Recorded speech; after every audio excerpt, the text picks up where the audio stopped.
Saya ngerasa ngerasa bisa ngerasain, bisa lihat, bisa komunikasi itu waktu saya umur berapa tahun ya, 7 tahunan lah. 7 tahunan ya, 7 tahun lah udah bisa merasakan, bisa ngobrol. Ada kejadian saya tuh layaknya memegang api. Kang Galuh merasa memegang api layaknya gitu ya. Emang bisa ngeluarin api. Maksudnya secara orang lain lihat kan tidak ini kan tidak kelihatan mungkin. Kelihatan. Oh kelihatan. Kelihatan kayak api kalau secara harfiah itu benar iblis kan. Saya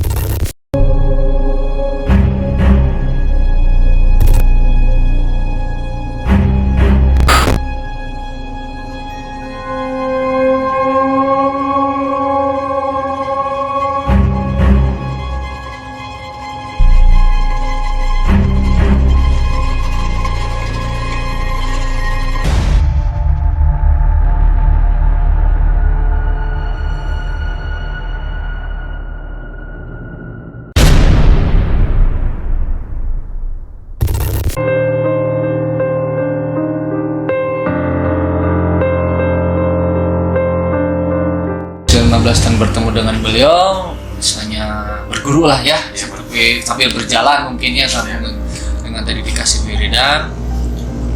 Tapi pada saat itu juga ketika ada yang membutuhkan, Kang Galuh misalnya turun tangan lah ya, membantu yang memang membutuhkan. Ada nggak Kang Galuh pengalaman yang menurut Kang Galuh dalam misalnya syariat ikhtiar mengobati orang lain yang memang menurut Kang Galuh itu agak sulit gitu kasusnya? ya sulit nggak sulit sih sebetulnya. Ada momen-momen yang super sulit, ada yang biasa ya, tergantung. Sebetulnya kalau saya pribadi tergantung mood ya. Kalau misalkan kita ngelawan nggak mood, jadi dimutin, ya jadi susah karena kita butuh konsentrasi. Dan kepercayaan diri harus ada.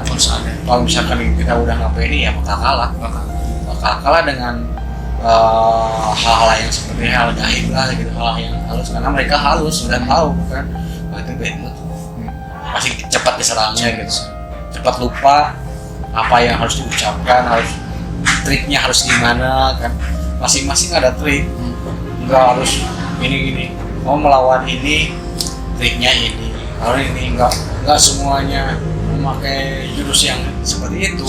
Beda-beda tergantung gitu juga, ada yang diam, ada yang diri, ada yang nyentuh, ya beda-beda tergantung gitu ya. Kalau kesan semuanya berkesan sih, nggak ada yang nggak berkesan.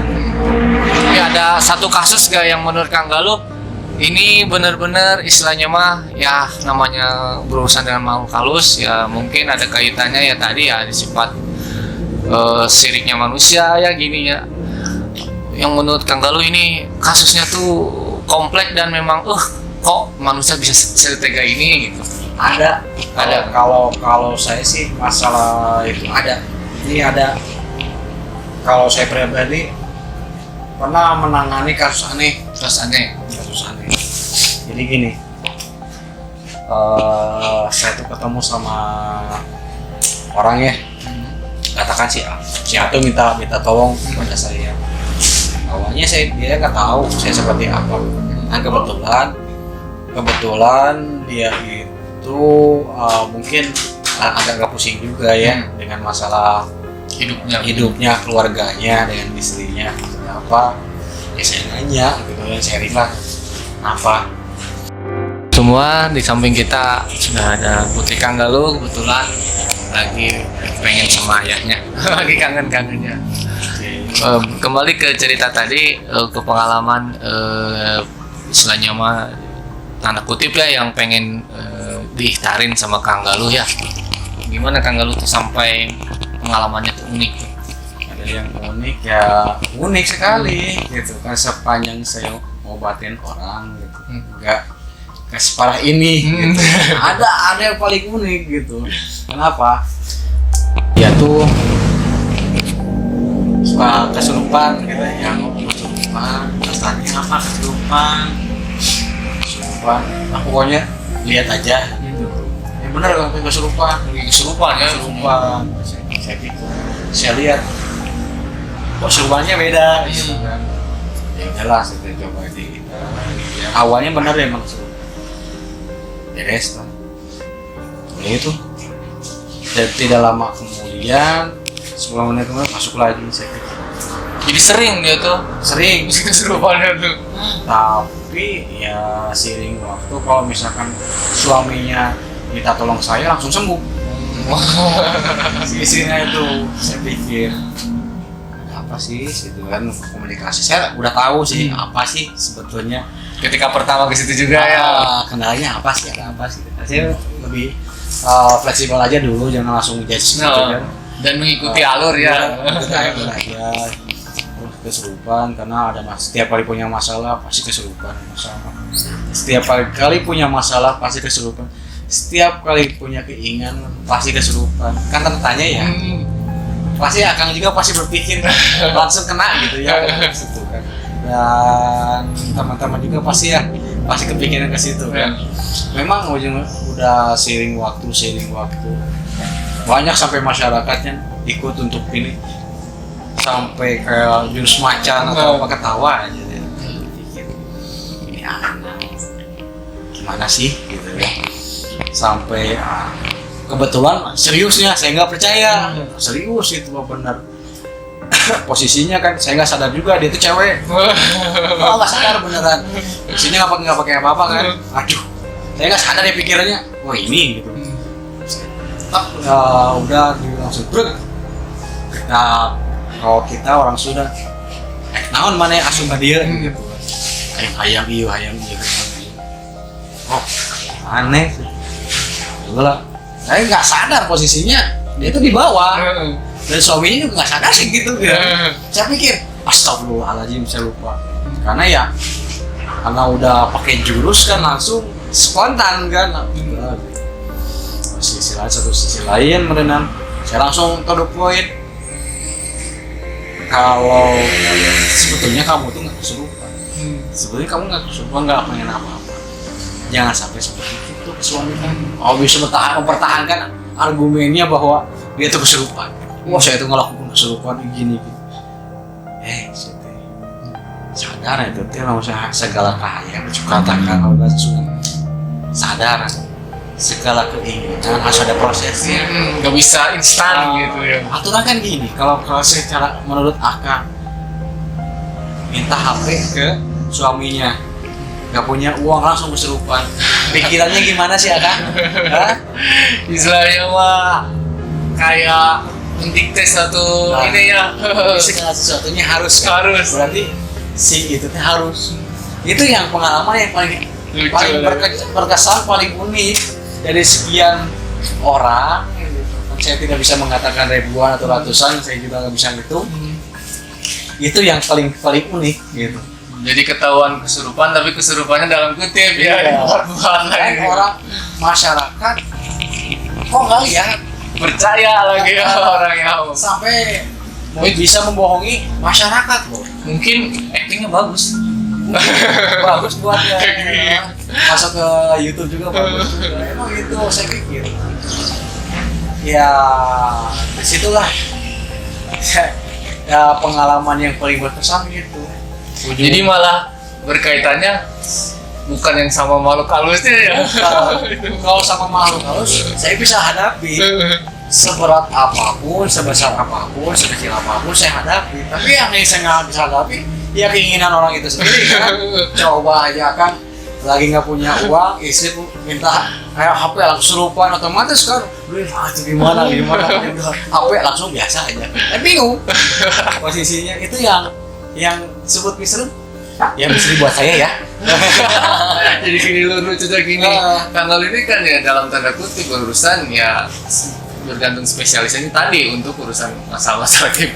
Ini ada pasiennya istilahnya mah dengan actingnya ke orang lain menipu seperti yang halnya seperti kesurupan ya. Kang Galuh kan jadi lucu ya, ditanganinya bukan masalah gaib gitu. Itu kan momen-momen yang saya nggak bisa dilupakan kan. Dari sekian seram-seramnya itu yang paling seram. Itu paling seram. Ngatasin orang yang nafsu gitu. Itu apalagi kalau cewek gitu kan. Ceweknya ya cantik juga. akan tetapi kan kalau saya pribadi orangnya serius untuk menangani satu kasus ya serius. Kita serius, profesional ya. Iya, ada ininya apa, ada jampenya kan untuk membuang hawa nafsu teh ada untuk ada. Jadi hawa nafsu teh hilang dengan apa mata itu seperti apa, dengan posisi nggak pakai pakaian juga biasa aja. Tapi kalau misalkan dikembalikan lagi ke diri saya ya masih nafsu ya. Di situ ya pikir ini momen yang paling berharga bagi saya. Masyarakat para kiai itu tertipu dengan dia. Kalau saya pribadi kan saya udah tahu ini buatan hanya untuk memenuhi keinginannya ya si suaminya ya. Itu sampai diikuti anehnya tuh. Saya udah ngomong ini buatan. Dia tahu almarhum ibu bapak teh suka ngomong gini-gini. Oh itu isi lu pasti tahu. Pasti tahu. Si bapak si ibu tuh terakhir ngomong ini, pengennya ini pasti kan senggana. Terus si anaknya lupa. Itu yang jadi patokan di mana kesurupan tuh. Kartu asnya. Ya pasti kan yang tahu kartu as siapa lagi selain keluarga kita. Apalagi orang yang udah rumah tangga pasti istri kita atau suami kita yang pasti tahu. Ini dulunya pasti kita bertanya sering, kadang kita ngobrol zaman masa lalu, oh gini bakal seperti ini. Terus otomatis pasangan kita bertanya, kenapa bisa gitu? Pasti didengarkan kan, oh ini masalahnya.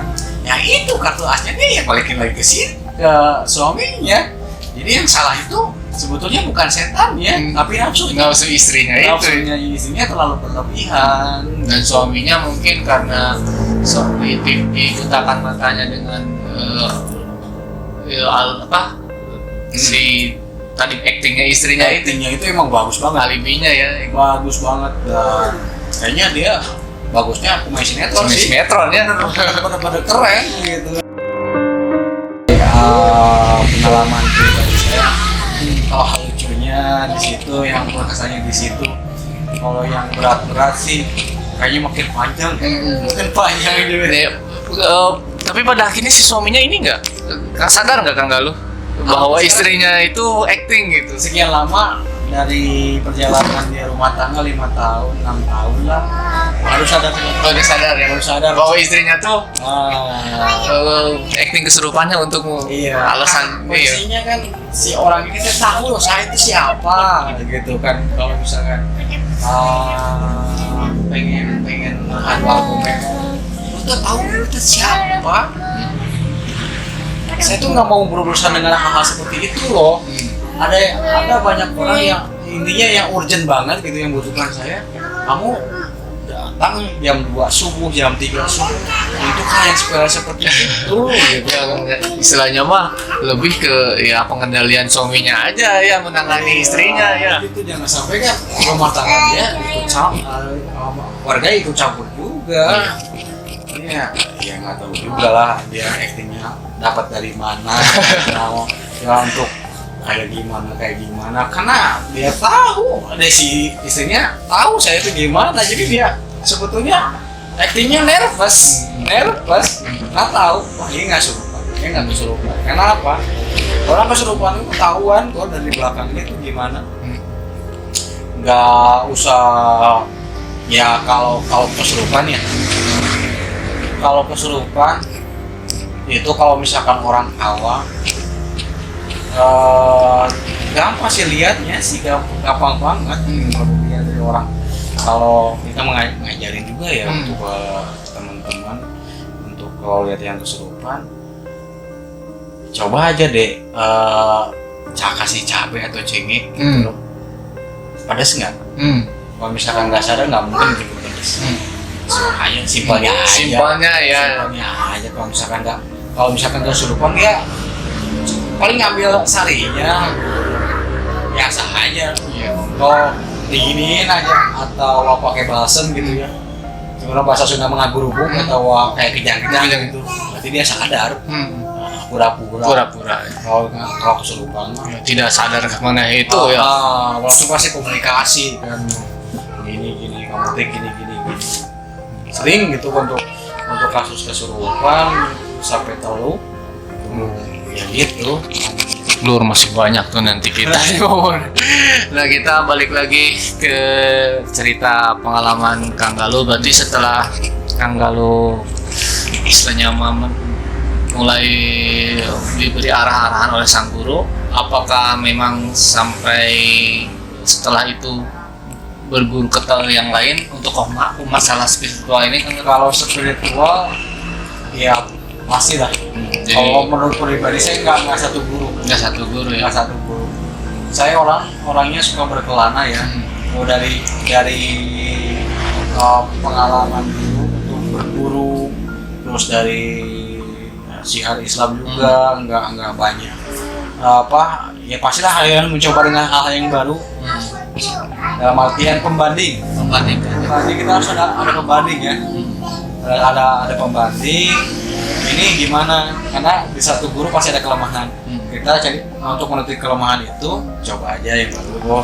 Ini nutupi lagi, tambah lagi terus. Kata guru juga seperti itu, berguru yang banyak supaya dapat pengalaman lebih gitu, dari hal guru yang negatif sampai ke positif. Lanjut aja, karena orang akan berkembang dengan sendirinya. Yang penting kita memilihnya ya. Nah, itu jangan sampai satu guru jadi patokan untuk kita ikuti terus-terusan. Kita ikuti aja. Kalau menurut kita benar, ya benar. Kalau menurut kita salah. Bukan dalam artian ego pikirannya. Hati nurani. Saya pikir hati nurani yang paling kecil itu bisa mengatakan, oh ini salah. Tapi kalau hati nurani mengatakan itu salah, kita jalani, ya pasti ada sebab, pasti ada kehancurannya lah gitu ya. Pasti kembali kepada diri kita, ya pasti kayak bakal disalahkan.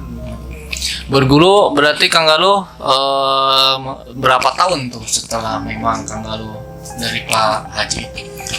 Kalau dari Pak Haji sampai meninggal sih 9 tahun. 9 tahun. Dan dikasih wiridnya cuma satu aja. Karena apa? Dia melihat ininya apa, perkembangannya sampai ke mana gitu juga kan ada tesnya ya. Satu wiridan teh di tes kelulusannya pakai lampu biasanya nggak pakai listrik, tempelin di sini nyala. Kalau misalkan nyala berarti lulus, kalau nggak nyala ya gitu doang. Tesnya malah hal yang tidak terduga ya. Tes yang di luar nalar kan, ini kan judulnya berguru hal-hal gaib ya gitu ya, pasti keanehan banyak di situ. Kalau di sekolah kan tes tulis, kalau ini kan tes kebatinan.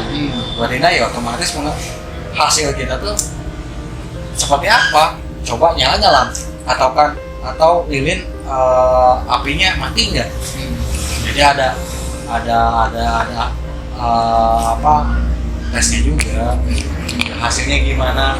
Semakin kita cepat untuk mematikan listrik atau menyalakan lampu dari diri kita sendiri, ya semakin banyak juga energinya ya kan, kembali kepada diri kita sendiri. Kalau kita yakin pada Sang Pencipta, insya Allah segala sesuatu bisa melampaui segala masalah bisa dilalui. Setelah Kang Galuh berarti sekitar tadi kalau dihitung-hitung ya 5 tahun berguru, terus 7 tahun Kang Galuh sebelumnya memang dari kecil sudah mempunyai pengalaman spiritual, terus sampai Kang Galuh 9 tahun istilahnya sang guru meninggal ya, sampai ya akhirnya menurut Kang Galuh tadi cerita di tahun 2020 itu Kang Galuh merasa jenuh ya. Gimana tuh Kang Galuh menemukan titik jenuh? Kalau titik jenuh itu sebetulnya kayak gini lah, nggak ada waktu untuk keluarga. Jadi lebih ke pertimbangan keluarga ya Kang? Pertimbangan keluarga, karena dua-duanya urgent. Dua-duanya. Pertama, di mana satu momen gini, saya lagi ngobatin orang, posisinya emang harus di gunung. Pas kebetulan urgent juga di keluarga, anak butuh dukungan orang tua dari bapak. Nah, situ teh kadang saya pikir selama ini saya meninggalkan Tuhan untuk orang lain, bukan untuk saya, untuk orang lain. Selalu begitu, selalu berpikir ke situ. Mulai di situ ada kejenuhan. Sudahlah, saya udah pakem, nggak open untuk praktek. Memang awalnya juga nggak open juga untuk praktek di mana yang dibutuhkan. Untuk saat itu saya tuh langsung ada kata menolak. Biasanya enggak menolak dengan ajakan orang. Itu saya menolak. Jadi titik jenuh Kang Galuh ini dalam artian memang Kang Galuh vakum dari dunia yang memang selama ini Kang Galuh berdampingan, apa memang Kang Galuh masih ada ketika ada orang yang datang ke Kang Galuh masih bisa dilayani? Itu mah full, saya full saja gitu ya, menutup saja. diri lah ya. Menutup diri karena ya ada ilmunya juga ya. Ilmunya untuk menutup diri, untuk tidak menerima siapa-siapa. Itu full banget sampai mungkin 3 tahun saya vakum sampai saat ini juga gitunya vakum ya, ditambah lagi kan istri meninggal, tambah lagi ya di situ semakin saya vakum. Nah, mulai lagi lah sekarang gitu ya, mulai lagi di mana orang yang membutuhkan ya saya lagi open aja gitu, untuk nggak kasihan juga orang butuh jauh-jauh kita butuh bantuan, saya tolak, kasih keputusan ini saya terima aja. Tapi ya dalam standarnya aja dulu, karena kalau yang tinggi-tinggi kayaknya butuh waktu lama juga, butuh prosesnya, ada syarat-syarat tertentu yang harus dipenuhi juga dan waktunya juga. Dan kalau misalnya mah jauh-jauhan lagi masih pertimbangan anak ya. Sekarang itu ya, sekarang momen-momennya saya terdekat sama anak, apa-apanya dengan anak gitu. Ada ala kadarnya lah gitu kan. Dan waktunya juga kan saya sama kerjaan juga, banyak kerjaan di sini, bukan hanya menguruskan dengan orang lain, akan tetapi kebutuhan saya juga pribadi harus dipenuhi. Bukan berarti saya meminta pada seseorang, saya tidak mau untuk meminta, tapi saya untuk berusaha semaksimal mungkin dengan usaha saya pribadi. Jadi saya fokus kena usaha aja dulu, karena ya intinya kan perut keluarga harus dipenuhi berikut dengan saya. Jadi takutnya yang saya takutkan, saya itu jadi matre. Itu ya hal yang saya komersil lah ya. Takutnya dikomersil kan. Itu ya hal yang saya dijaga sampai saat ini, saya nggak mau dikomersil. Memang sih ada beberapa yang mesti harus beli, ada harus beli seperti minyak, itu harus beli, dan belinya juga bukan itu langsung ke alam gaib. Ada gitu beberapa yang harganya juga lumayan gitu juga. Si pasien pengennya gimana gitu ya, pengen apalah gitu kan. Itu harus mengeluarkan uang yang cukup gede juga, karena ya kemauan si pasiennya juga gitu. Misalkan pengen auranya atau gimana ya kemarin gitu, kata yang toko gaibnya segitu ya, saya umumnya segitu, sekian perak ya harus ada sekian perak, jangan transfer loh. Kalau di bank gaib itu nggak ada transfer untuk gini ya, mau MBG nggak ada, karena ada yang transfer, saya bingung duitnya yang mana, yang satu peraknya itu cari di mana gitu kan, nggak susah juga gitu, nggak bisa dilurusin.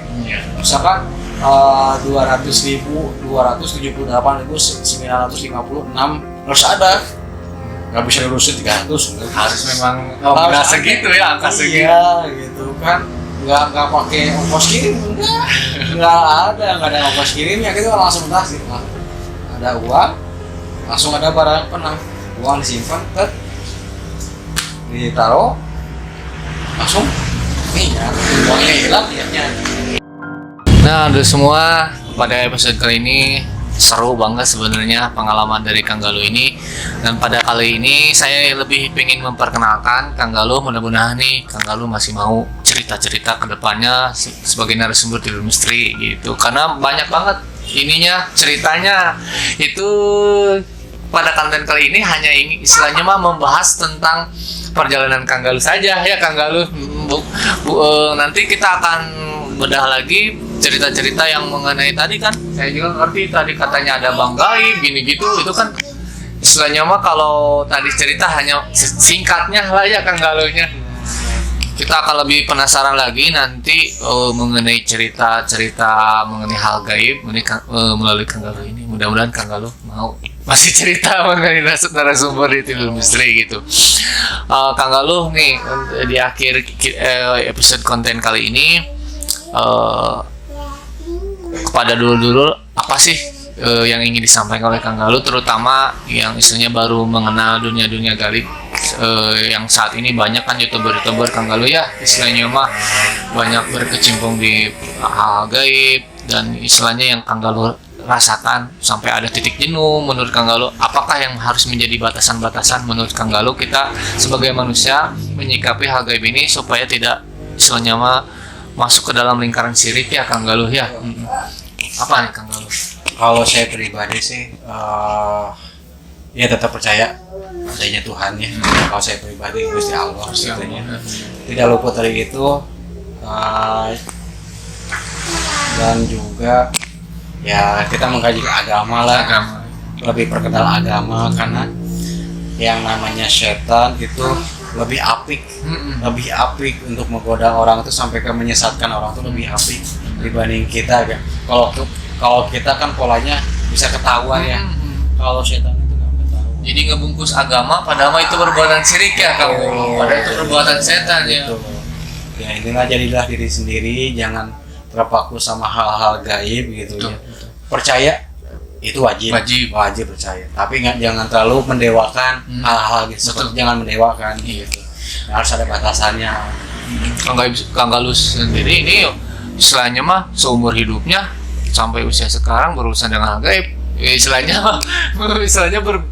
membincangkan bahwa istilahnya mah walaupun hal-hal gaib ada di sekitar Kang Galuh, tapi beliau sendiri istilahnya menggarisbawahi ya Kang Galuh ya, jangan sampai kita malah mendewakan ya Kang Galuh ya. Jangan sampai kita terpengaruh dengan hal seperti itu.